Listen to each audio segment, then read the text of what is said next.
Alright, Froadin Boyz, I'm back. It's been a while since I made the last video, but now I have a reason to make one. We have to replace the rear brake shoes on the CRF230. So it's totally worn out right now. I can stomp on the rear brake and I get no stopping power at all. So yeah, let's put it up on the cinder block and take off that back wheel.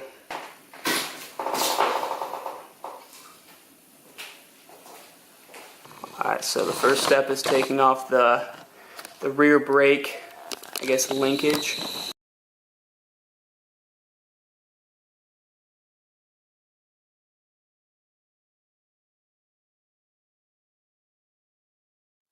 Alright, the next part's to take off the rear axle, and we start by taking off that rear axle nut, and then the axle will slide out. Normally you're supposed to use a breaker bar for this, but I don't have one, so I'm just going to be using a torque wrench. I know it's a terrible idea, but this one does go up to, see if we can get that to focus. Okay, so 150 foot-pounds, which is gonna, the bolt's gonna break out before it hits 150, so it's really not that bad for the torque wrench. Oh jeez.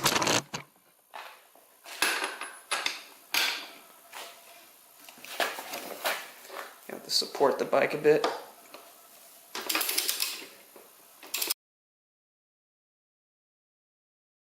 There we go, and the rest should just be hand tight.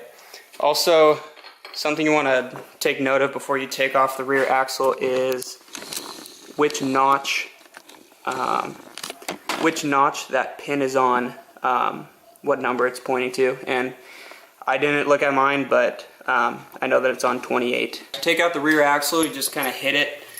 Keep in mind that there's a washer on this outside, so we'll take off the chain spacer, I think that's what it's called, and in that washer.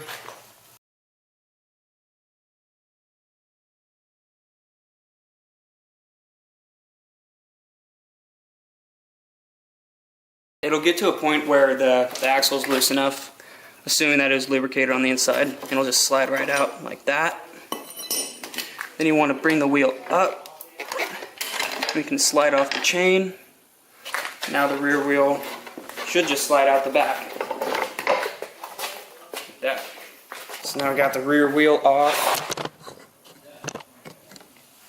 And then we'll slide up this.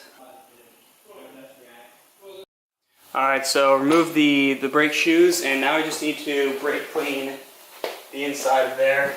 So this is one part of the housing.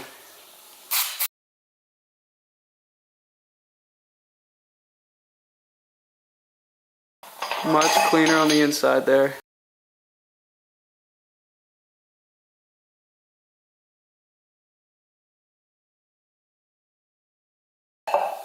And this is the pivot point, and then this is where the pedal applies a force to spread those calipers apart. So you just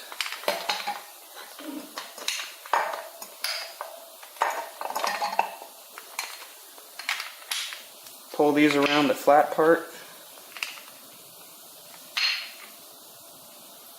and then bring around the pivot post. That one's in, and spray a little bit more brake cleaner on there to clean it up.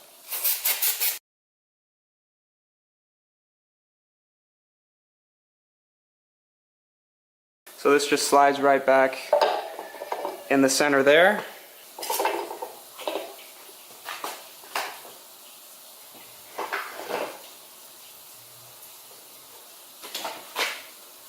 Now we'll clean up the axle a bit. We'll slide it back in. Kind of need to pick up the bike a little bit on this. So all the way through, and then we'll bounce over to the other side. Screw back on the axle nut, and we'll put the chain back on. The easiest way to do this is to line up the bottom of the chain to one of the sprockets, one of the teeth on the sprocket, and spin it backwards, and it'll pull itself up and line up properly. line up on the second notch down from the 30. Then back on the torque wrench, setting it to 50 foot-pounds. Wait for the click. There we go. Now, all we have to do is set up the rear brake linkage to this bolt back here. So undo that again.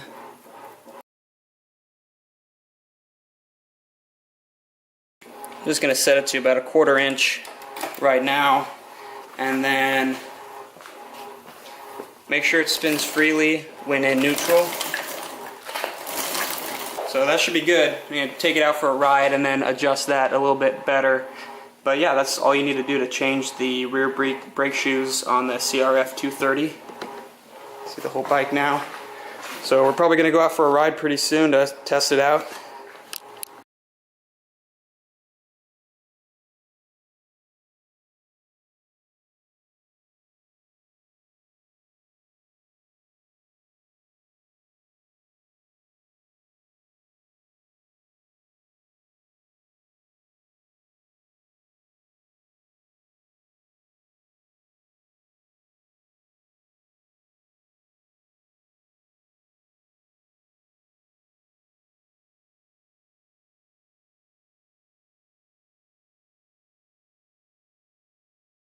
Shot the man once in the groin. He was rushed to the hospital, but he is expected to survive. People in the area told us they couldn't believe what they were hearing. Kind of shocking, because we were just having fun riding through here, and something bad happens right after. So far, police have not released a description of the shooter, who is still on the run.